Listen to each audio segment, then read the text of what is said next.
Hi, everyone. Welcome to It's Sybil. I am Sybil Wilkes and talking to some incredible, tremendously talented women today. And we're talking about breast cancer and specifically Black women and breast cancer. I'd like to introduce you to my guest. Some you may have seen before. I know that one of our very special guests is new to me, but I am so glad that we are here to have this conversation today. Let me start with my old friend, Ricki Fairely. She is an all around superwoman as far as I'm concerned. She is a breast cancer survivor, founder and CEO of Touch, the Black Breast Cancer Alliance, with a goal of reducing mortality for Black women. Dr. Monique Gary is a breast surgical oncologist. And I understand they call you Dr. Mo.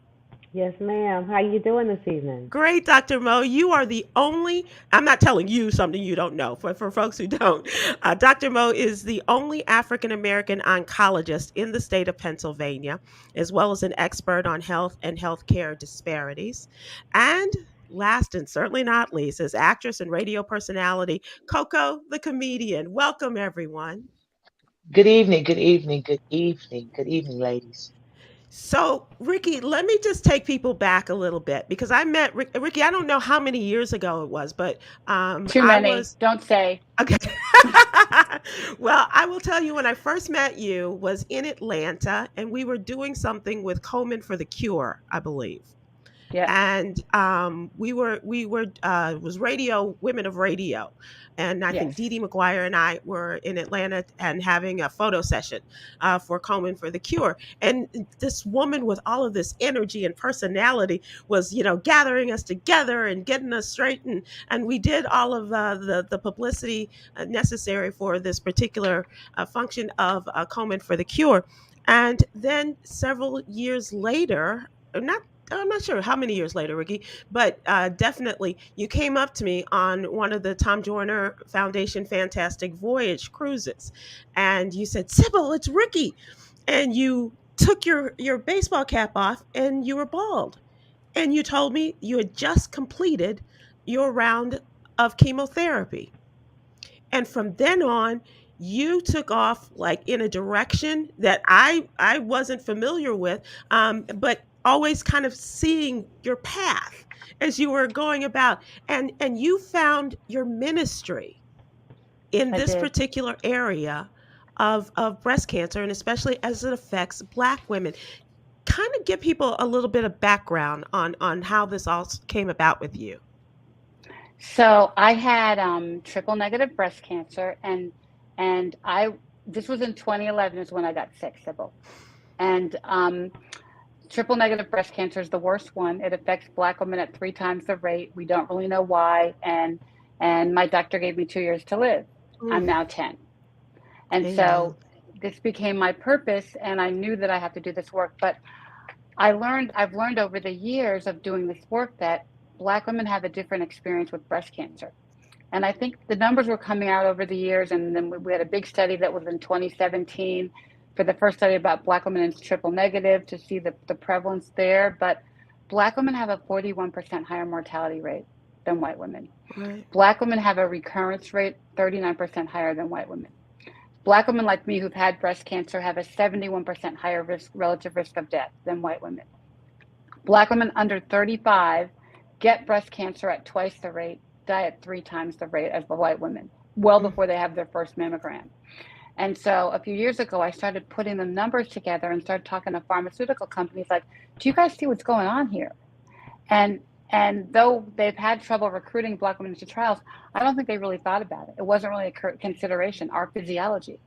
And so I started like fighting my way to the table mm-hmm. to get that seat to talk about it. And then George Floyd happened, and then COVID happened, and now health disparities are a thing, and oh my God, Black people are really sick and whatever. And so I've tried to take advantage of that and Right. bring breast cancer to the conversation in the last couple of years. And I do feel like I'm getting traction with the pharmaceutical companies, and they're seeing this, but we have to we have a different disease, and it Yeah. has to be addressed. And for every 100 white women that die, think about it, 141 Black women die. 41%. Isn't that insane? So it has to be fixed. It has to be Yeah. fixed. So I have to fight like a girl every day to do this work. And I know that's why God left me here. I Hmm. should be dead, and I didn't die. And you are more than alive. You're living your best life and I doing so am. much for others. Before we move on to, or perhaps you can answer this, Dr. Monique Gary, I want to talk about your background, how you came to be the only African American oncologist and an expert in terms of Black women and breast health. But um, you can you explain to us what triple negative is?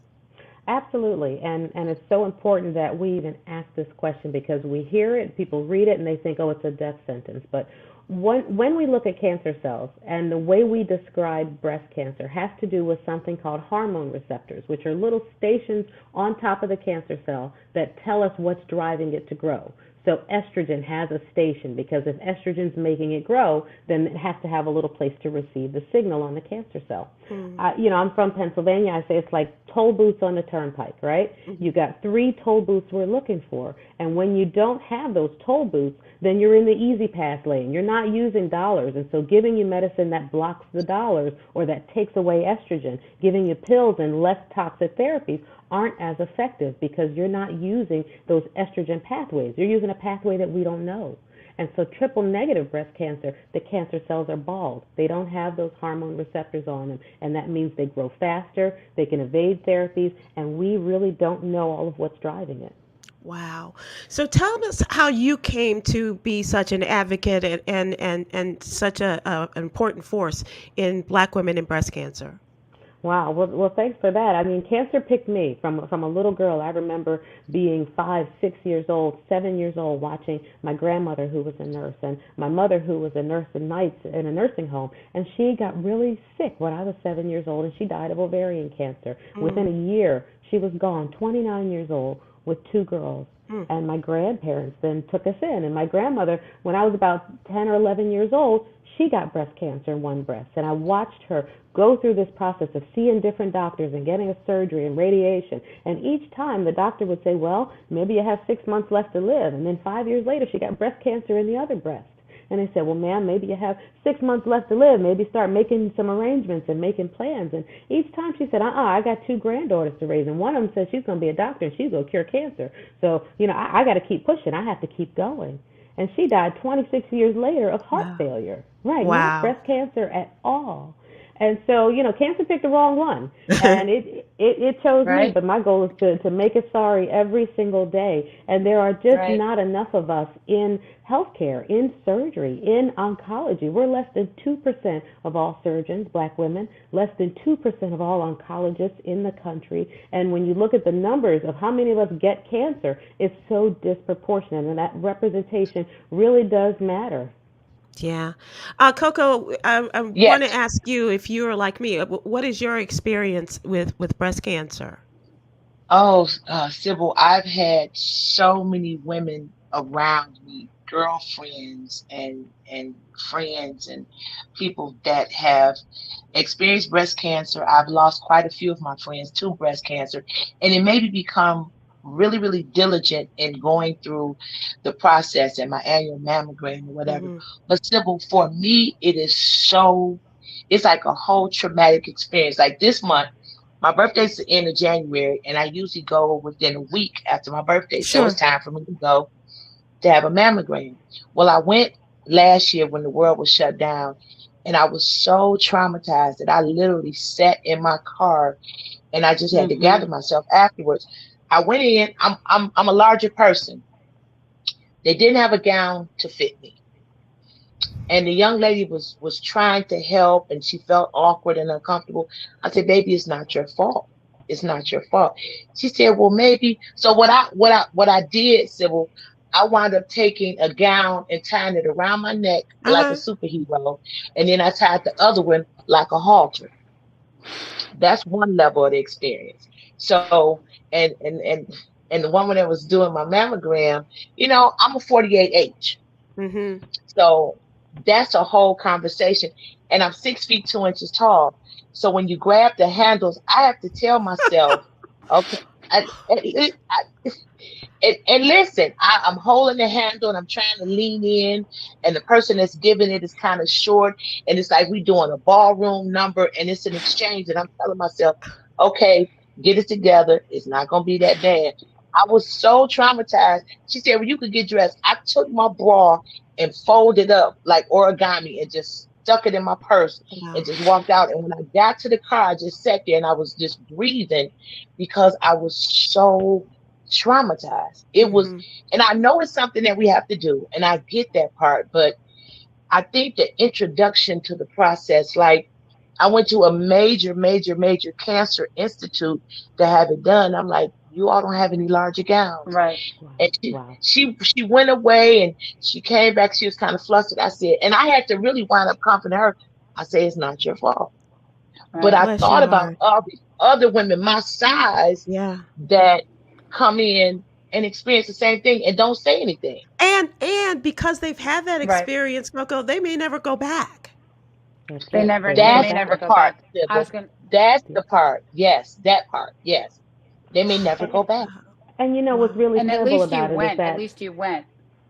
we're not even recommending self breast exams anymore. So when you go to your doctor, years Mm-hmm. ago, you'd go to the doctor and they would at least do the exam, right? And they might even tell you Hmm. what they felt. Usually they go, you got dense breast, see you later, right? Yeah. But now they're not even telling women that. They're not teaching how to do a breast exam. So if you're not getting your mammogram, if you had a negative experience, right? If you have dense breast, you don't know what study you should get. Your doctor's not going over it with you. They're just ordering something and then sending you off into this horrible experience. Hmm. And, So and that's frightening. and it is, and I was lucky, if I can use that terminology, because my mother got breast cancer at for me what was a young age, and so she was very strong in terms of making sure that I knew what I needed to do in terms of breast exams, Right. and because Mhm. I was younger than the recommendation for mammograms, she made sure that I got that, and so that I would have that base uh, Right. uh, indication of where my Mhm. breasts were and things like that. Mhm. And unfortunately, after my mother did get breast cancer, she was on tamoxifen for maybe it was 5 years that they put it Yep. on. And subsequently, in the seventh or eighth year after her immediate surgery, um, she had the mastectomy in like 80, 84, something like that. And the cancer came back, Yeah. and it came back with a vengeance. It was in her spine. And so it was a short period of time between the discovery of the reoccurrence of cancer, the metastasis, Yeah. um, Yep. Mhm. and then within about 3 months, she Wow. subsequently succumbed to the Wow. cancer. And so that has started my connection with organizations like Komen for the Cure, and that's how I came to know Ricki through their events and things like that. And so this has always been a very important thing for me. And like you, Coco, uh, gosh, what a birthday celebration this is! To go, Yes. and have my mammogram and all of that done at that time of year in August. And so, but I want to have this conversation. It's so important because you all are giving us the face of cancer, but you're also giving us such hope in that we know that there are others out there, and that we have Yeah. people to work with, and to have these conversations with, and to know that we're not alone. We're not alone. No one fights this fight alone. And part of why I call my foundation an alliance, Sybil, is Hmm. because I can't do this by myself. I can't get to Oz where there's no breast cancer by myself. I think everybody needs to be playing in the sandbox. And we have organizations like Komen and Living Beyond Breast Cancer and Breast Cancer Out that have been around for years, but nobody's cured it yet. We have all these pharma companies. And so I'm trying to create a situation where we bring people together to work together. I want all these brains working in the same sandbox to get me where we need to go. And now we're starting to see that. Like Merck is working with Gilead on and some of the pharmaceutical companies are now combining their drugs to do clinical trials. And I want Black women in those clinical trials. Right.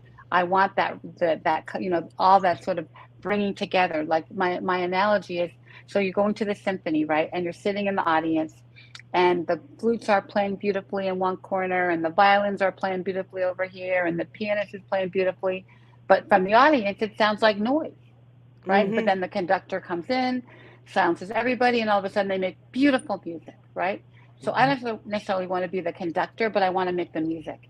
And that's only going to happen with collaboration and partnership and trust and friendship and a common goal. And that's what we're trying to create in our Black breast cancer space. How can we all work together and fight this fight together to get this work done? So this conductor is Ricki Fairly. Uh, Her partner in all of this is Dr. Monique Gary, and our friend Coco, the comedian, is with us. You're watching It's Sybil, and this is an episode in which we are talking about breast cancer and specifically Black women and breast cancer. Ricki, tell us, who are your breasties? So my breasties are really anybody with has had breast cancer.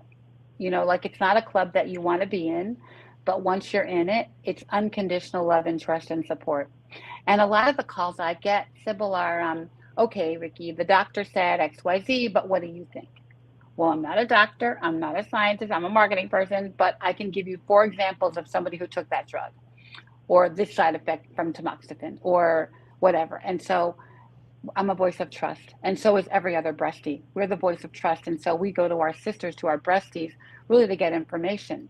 And what we did a big research study last year. So when we found that our breasties don't always give the best information because they Mm, don't really understand the science. And so they're saying stuff like, oh, girl, don't do a clinical trial. You're going to get the sugar pill and die. yeah. Well, there is no sugar pill in cancer research. So part of our, so we just launched this movement called When We Trial. And our first and foremost target audience is our breasties. I want to make sure that they're informed.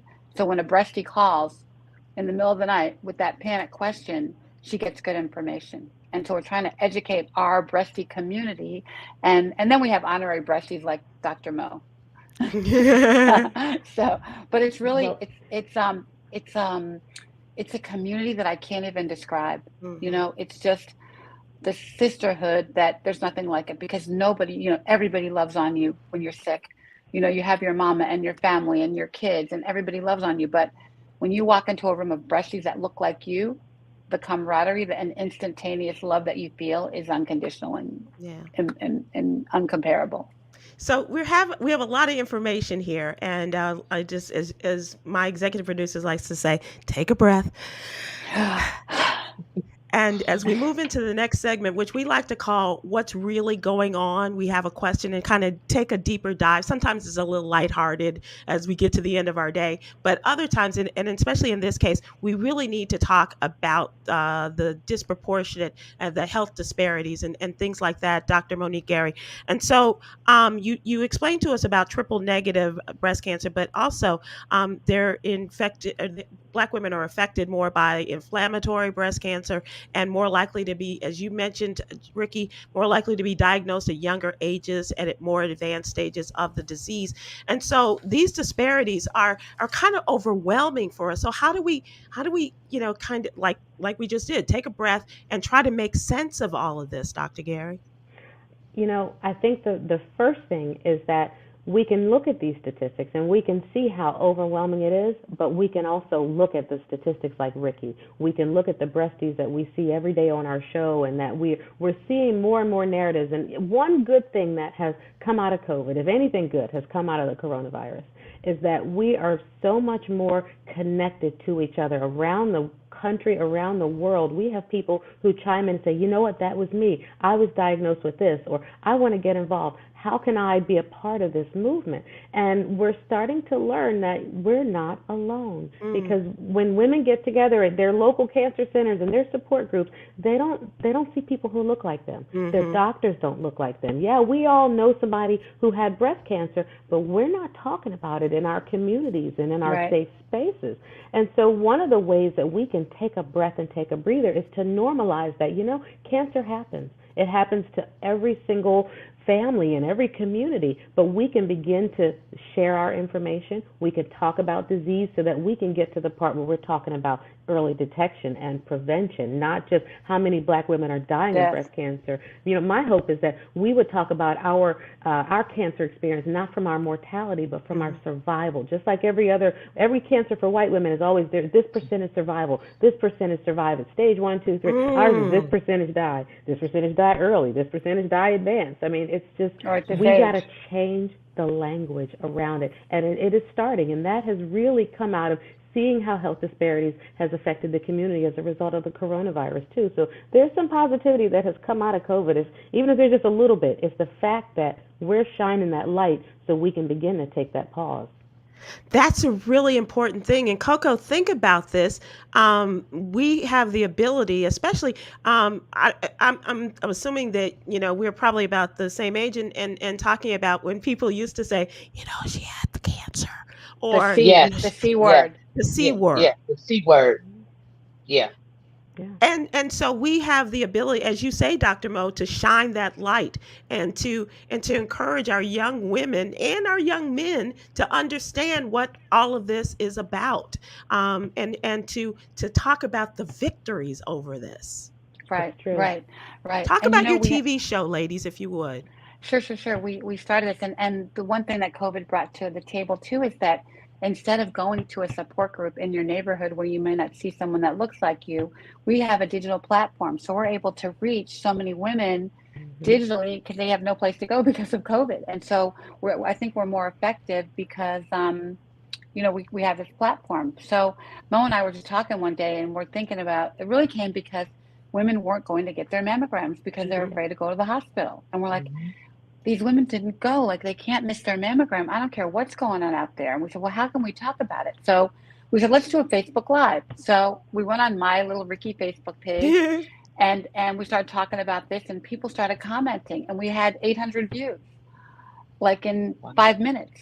And we Wow. couldn't figure out like what's going on. And so we said, well, maybe there's something here. So we called our friend Reggie Ware at blackdoctor.org and said, Reggie, check this out. And I've known Reggie for years, and so You he's know like, well, everything, Ricki. I don't know. Let's make a show. Everybody. Why don't you He knows guys do a everything. show? So we started doing it, and people started answering. And so now we're talking to, 15,000 women a week, which is crazy numbers that we didn't. I think our best show, we had 85,000 viewers, right? Right, Mo? 86, yeah, absolutely. 86,000. So, but we never know who's going to come on. But there's an audience for this conversation, Mhm. and we want to bring health to the kitchen table. Black people don't talk about health unless somebody died or somebody's dying. Oh yeah, Mhm. Grandma Pookie had the sugar, or Mhm. Uncle Fred had to get his leg cut off, or whatever. Yes. So we have to have these conversations at the kitchen table. We have to know her story, Yeah. and I think we've been able to provoke these conversations in a good way by showing stories. So pretty much every week we talk about everything from sex, drugs, rock and roll, everything about breast cancer. But we have like a doctor. We have Dr. Mo, thank you, God, for bringing the science, and maybe another doctor. And then we have a couple of breasties who can share their testimony about how they overcame something or how they didn't and what they did about it. And it's the stories that motivate everybody to, to say, well, wait a minute, I look like that, or that sounds like what I went through.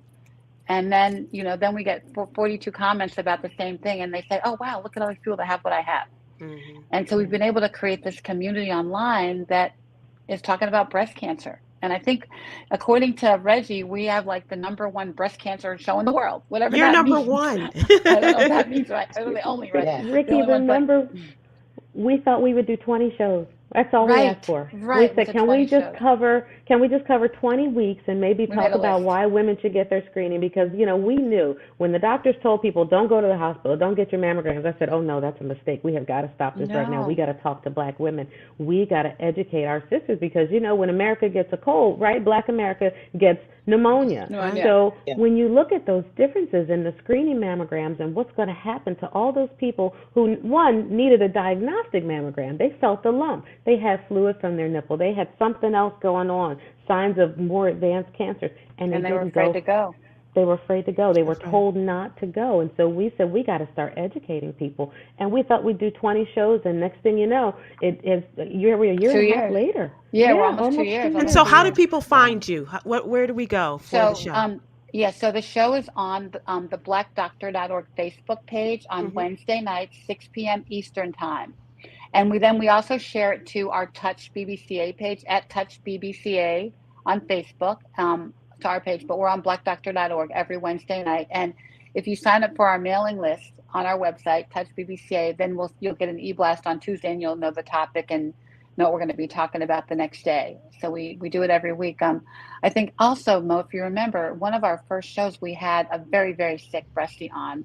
She was Yeah. 29 And my and son. she had Wow. metastatic breast cancer, and she knew she was dying and she wanted to tell her story. Hmm. She She wanted to was say, here home I on am, hospice. Yeah, home in home on hospice. And hospice. she came on the show with us, and guess what? Probably on our third episode, she died. Hmm. So we came back and say, she died. And Hmm. so that was like, whoa, like, what does that mean? She was 29. She had three Hmm. babies. Mm-hmm. And Yeah. so I think that we have these stories, and we've had, now several breasties who've died, that have been on Sure. our show. Yeah. And so we've also had, though, many who lived, who I are was living just and gonna thriving say. and living their Yep. best life, and showing the world that we can defeat this, and we're going to fight like girls, and we're going to do what it takes, and we're going to learn from each other. What worked for you? Yeah. And I think one of the Mm-hmm. frightening things about triple negative too, I should have brought up, is it's the only breast cancer that doesn't have a drug to prevent recurrence. Mm. So you know how your mom took tamoxifen? Well, we don't have one. And so that makes that even more scary. Wow. And so when you start looking at the black things like Hmm. triple negative and or the later stage stuff, or the drugs aren't working for me, I got to try another drug, then people want to know about that. They want to be able to say that, we saw that, Ricki and Mo talked about that, and that's not a good thing for us. Or I'm going to ask my doctor for that. I'm going to try that drug. I'm going to try that therapy. So hold Yeah. on one second, because I want to talk about the good news that you shared before we started this, and talking about the research. Coco, are you able to Yes. bring this to the stage? Do you have conversations in your Oh, act absolutely. about this? Absolutely. And it's okay. So few years ago, it's been a few years. I had a one of my regular doctor's appointment, and I told my physician, I said, "Hey, listen, I'm going through menopause and all of those things, and my breasts just don't feel right to me." And my physician, we were very, very good friends, and he was a physician, and he became my physician. So I said, "Okay." So I went in, and he said, "Do you mind if I have," and it was a physician assistant and a nurse practitioner. He said, "Do you mind if I had a ladies check you?" I said, "No problem." Okay, so ladies, I want you to visualize this. I'm laying on the table, and they came in, and they were fairly young, and we had, some dialogue and all of those things. And I'm like, "Okay, God, what's going on?" And they said, "We gonna check your breast." So imagine this: I'm laying on the table, the physician's assistant is on one side, the nurse practitioner is on the other side. Dr. Mo shaking her head. Dr. Mo, I can't make this up, Doctor. Listen, You're not God making it gives. up because this happens every day.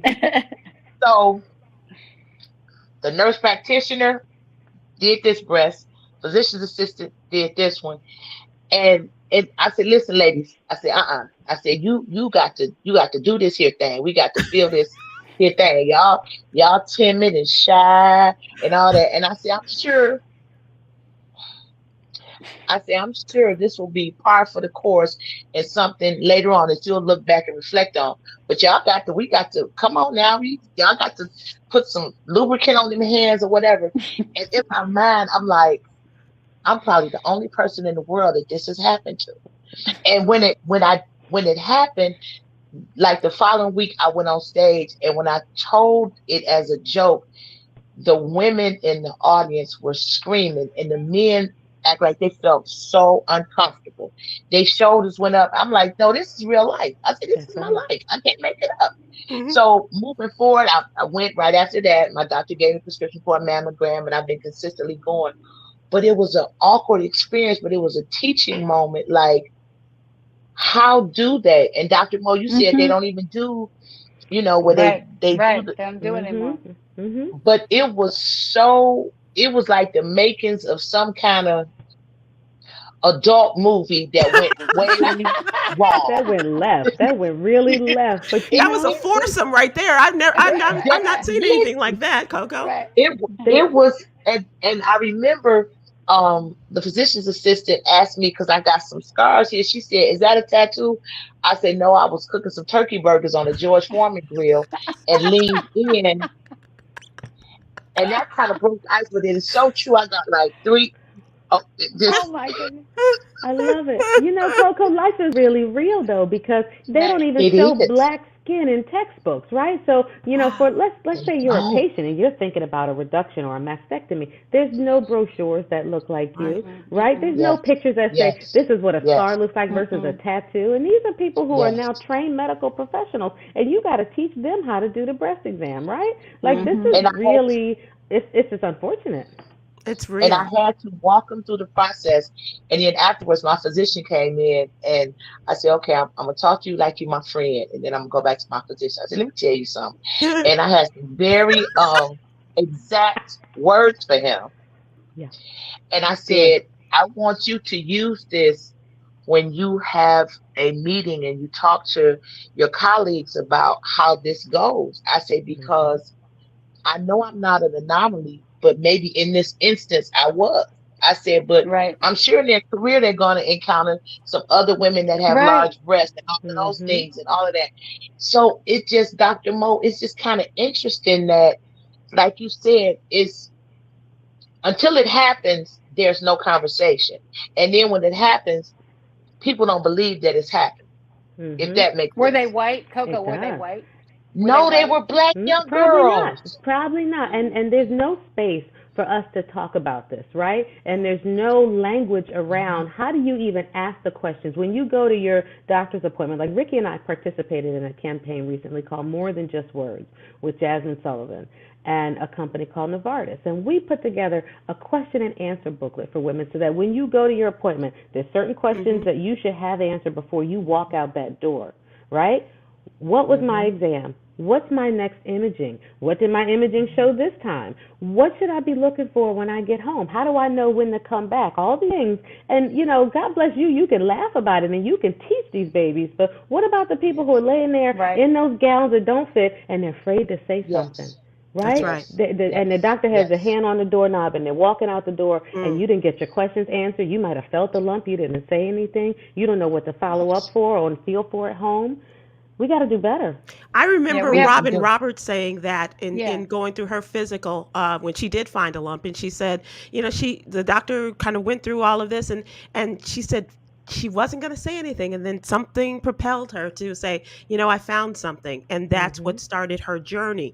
But there are a lot of us, who just get to that point, like, he, Let it go. Yeah, yeah, yeah. Or yeah, Yeah. maybe it's nothing. and And it's the Well, safer doctor that worse. way. The Yeah, doctor yeah. says, "Oh, it's just a cyst. It's just fibrocystic." Well, do you have X-ray vision? Did you look inside? Did you do an ultrasound? And if you didn't, are you going to? But Hello. we don't have that language, right? Nobody empowers us as right. empowered as we are. Because when a black woman says, "Let me tell you something," I heard you, Coco. You said, "Let me tell you something."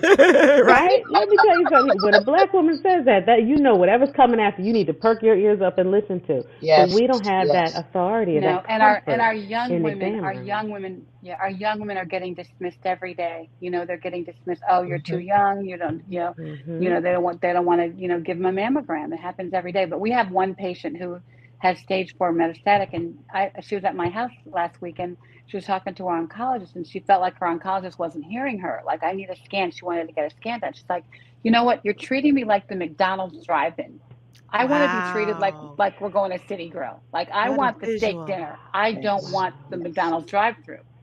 Wow. Give me Yes. better treatment. Like, give Yeah. me better care. And so, but But most of you us guys, don't the have. beauty is that Wednesday nights you empower us to Yes. go farther, to Yeah, really ask those questions and to feel yeah. We comfortable try. in ourselves. It's our safe We space. try. It really is because we have Yeah. so many family members and caregivers and people saying, oh, I never knew this, or I go with my sister tomorrow to her first doctor's appointment. Thank you for this. I'm going to ask these questions. And it becomes a safe space for us to have this dialogue and model this conversation, even for family members. We invite mothers and daughters to come on, husbands, spouses, partners, and we need to talk about this from every single angle, every aspect, especially that relates to Black women and Black breast cancer. And in 2022, year of our Lord, we're still trying to even define what Black breast cancer is. And some people don't think it's important to even give it a name or a definition.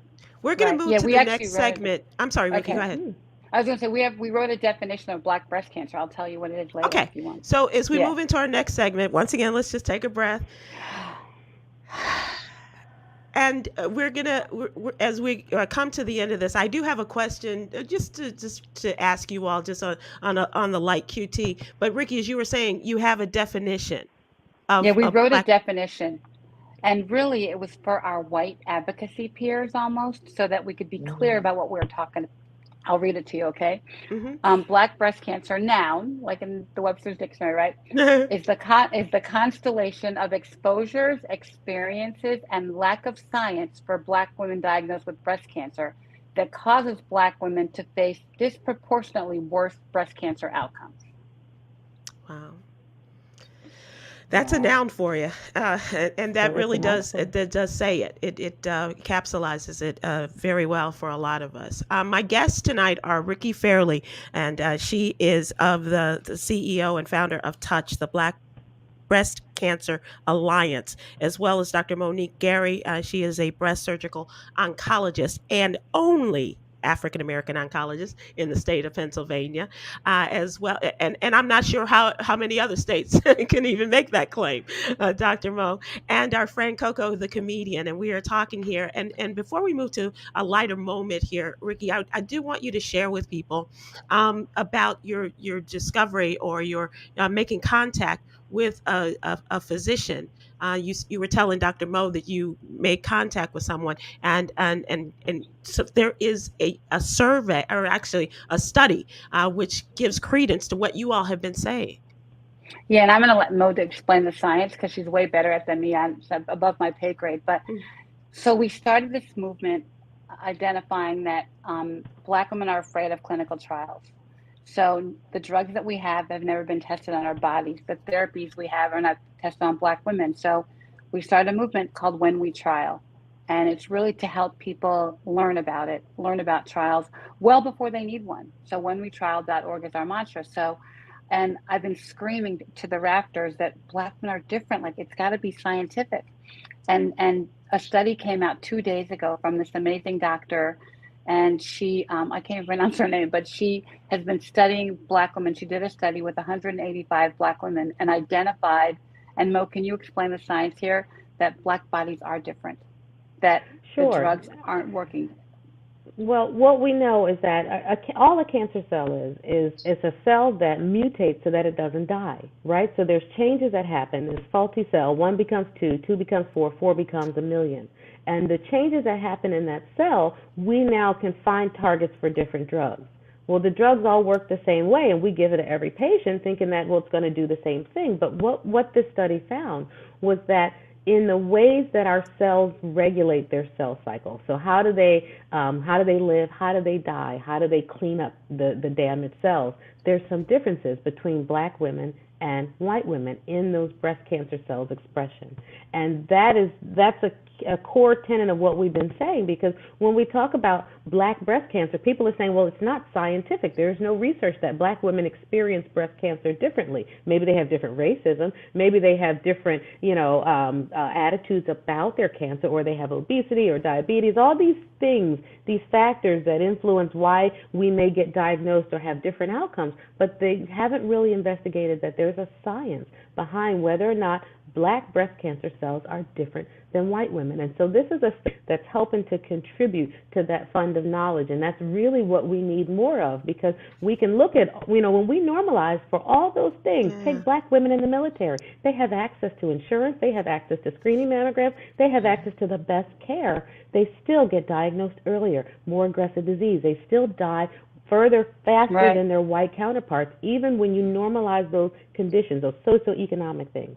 So there has to be some science there, and we have to start looking, because if we don't look, we're not going to find. So That's right. it's Yeah, important. Yeah. yeah. And And this trials, doctor's name, trials, yeah, this trials. doctor's name is Yeah. so I can't even It's pronounce it. Harshan. Swasti Harakaran, and Mhm. she's at Sanford Burnham Presbyterian Hospital.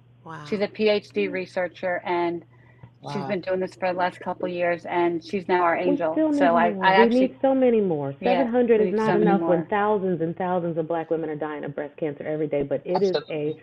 start, and it's something to show black women that when we participate, when we trial, we find answers that are We answers for us. try. The secrets to our genome and to our health are in our own bodies. And if we Right. don't look, we're not going to find it. We got to look Yeah, within. Absolutely. Amen. yeah, Amen. yeah. Ladies, this is just an incredible conversation. I hope that you all will come back and we can continue. But in the meantime, blackdoctor.org on Wednesday nights at 6 o'clock Eastern, Yeah, the 6 p.m. doctor is in. Yeah, the doctor is in is the name of our show. Oh, Yep. nice. I love that. All right. Mhm. So before we go, I do want to ask you all just a lighter question and just something for our audience to think about too. So the question tonight is, what is something new you recently tried and found that you loved it? Oh boy. And if you haven't, let's get started on doing Right, right, right, it. right, right, right, right, right, right. All right. All right. And Can I go Ricki, I first? Oh wait, go thought ahead. about you when I came up with this question, Ricki, because you have different chapters in your life, and so and I think I hold you up, as that person, as we finish the Joiner show and moved on to something new. But you are one of those. You're like, okay, I'm just gonna, and it's not even a pivot. It's a it's an about face almost, Turn. It's a big turn. in Gotta. terms of things you're gonna Well, do. this is So my well, this is my motto. Do you know what that means? Get what is shit that? done. Get shit done. GST, get it done. Yep. All our merchandise So, has GSD on it. Yep. I Getting it love it. done. so, I love it. I so, love it. so, I've been doing this for a few years. When I got breast cancer, I quit my life. I learned that my peace is non-negotiable. I had to get rid of all the cancers in my life, not just the one in my breast. I Mm. divorced my husband of 30 years. I Hmm. quit. I sold my big house in the suburbs in Alpharetta, Georgia, and I moved to my little one-bedroom condo on the beach. And I started paddleboarding a few years ago, and so I paddleboard when the sun rises. And so this morning, I got up to walk my dog, and it was 31 degrees, Uh-huh. and I said, the water was like perfect. It was like placid, perfect water, and the sun was rising, and I went paddleboarding. I At put on my 31 wetsuit. degrees. I put one of my wetsuit over my pajamas, and I went out there. So Wow. whatever. Dr. Mo, have you tried something new and found that you loved it? Yep. I got one for you. Cowboy boots. I Oh, be, awesome. I Mm. became a farmer, and if you know Ricki, she wears these pink cowboy boots everywhere she goes, and you can always identify her. So Right. I got a farm not even a full year ago, just outside of She bought a Philadelphia. farm. I bought a farm, and I've become a Wow. farmer You didn't in buy my the spare farm, you time. bought a farm. I didn't buy the farm, but yes, I bought a farm. I have 39 acres of farmland outside of Philadelphia, and I have become a farmer so that we can teach our brothers and our sisters how to live off this land, how food can be medicine, and provide a space for cancer patients, particularly, to come and retreat and get whole and get back up Oh again. my So gosh, I love I'm so rocking my It's cowboy boots. beautiful. so the It's cowboy boots beautiful. that didn't come from any of your time in Texas? You know what? Not too much, even though I have loved them. But now I wear them regularly, and I'm rocking my green. I got them in orange. I got them in brown, Love and it. I so love it. yeah, I'm yeah. gonna go pull out my black patent leather cowboy boots in your honor There there. you go. There you Come go. on up to She's the got Yeah. them farm, on Sybil. her. Come on What do up. you call that cart thing you have that you drive around the farm? That Oh, the thing. Ranger. Yeah, the ATV. That's it. Yeah, she has this ATV. You drive all around like it's flying sideways. She's like, man, but it's awesome. But we Come on, we Coco. had a We'll take you retreat for a there. ride. Yeah, I we know we had did. a I, retreat there though. Awesome. God. We took 6 metastatic breasties there at the last week of October, and we just loved on them, and we got masseuses and Tai Chi teachers and therapeutic Yep, yoga teacher, yoga. and we cooked for them, and we had these cooks come in, and we just loved on them for a weekend, and we made a video about. We'll send it to you, but it was like a great thing. So Please. that's her dream, and really to like to do this in a bigger way. So I love that. Yolanda, if you're listening, that's what we should do. We have a yoga studio here in Fort Worth, Texas, and we need to Love get it. back to it because and do things like that. Coco, Coco, what have you Yeah. tried recently and that you found that you loved it? So I try to spend more time having clear, concise, transparent dialogue with younger people. Nice. I love So that. I love yeah, that. my grandson Nice. will be 21 next month. So I try to wow. have those conversations with younger people. And it's so many things that I had to get out of my almost 60-year-old head to learn. And we want the same things once we could get a conversation going, because but how they do it is amazing. Like a lot of them don't have a poverty mindset. A lot of them are go-getters and all of those things. So I say, well, listen, I learned to write in cursive. You all don't even know what cursive is. Right. So They don't. instead of yeah, they don't. But I don't. Instead of me bashing them with it, I use it as a teachable moment. Mm-hmm. So they Mm. call me auntie, and that's fine. A lot of my friends say, "Why they call you auntie?" I say, because for me, that's an honor for them to call me auntie. Right. So we had a conversations, and they tell me stuff, and I tell them stuff, and we talk about relationships and all of those things, and feeling good and self-esteem and all of that. And I've learned so much. I told one young person, I said, you got to have patience when you deal with people my age. They say, yeah, but auntie, a lot of people your age are mean to us.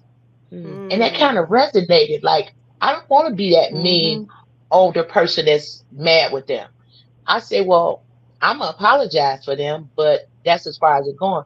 They say, so we feel some kind of way because they judge us and all that. I say, I get it. So I've been spending a little more time with younger people, and they could teach us a lot. That's They beautiful. Absolutely. move different. They move Absolutely. totally Yeah. different. They Well, move different.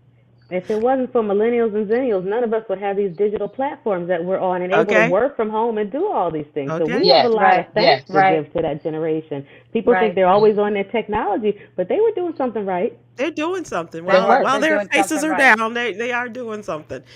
Ladies, this has been a tremendous evening. And I'm really glad to have this as a part of our check in and check up for your health series. This is something that we are starting on at Sybil and with our What You Need to Know newsletter.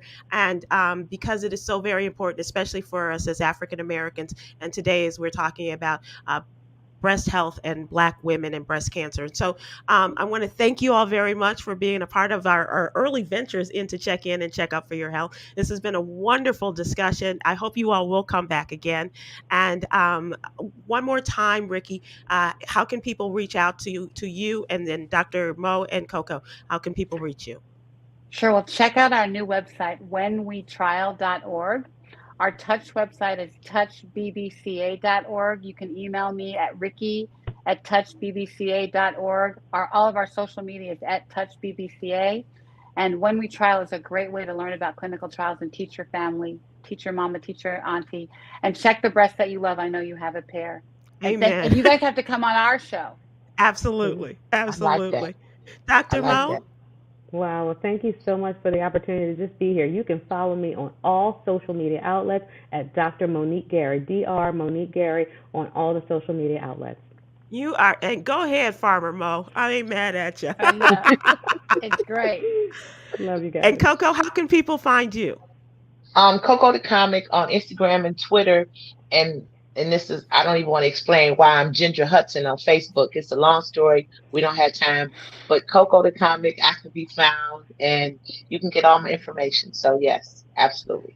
All right, Miss Hudson. And Ah, call us, call us, Okay, call us. Ginger. If you have breast cancer, call us. I It's answer the true. phone 24/7. And Email me. she'll I will text me call you right back. 24/7. Yep. I will, and I'll text Mo at 4 in the morning. Okay, I got this patient at whatever. So call us if you have any We're here. questions.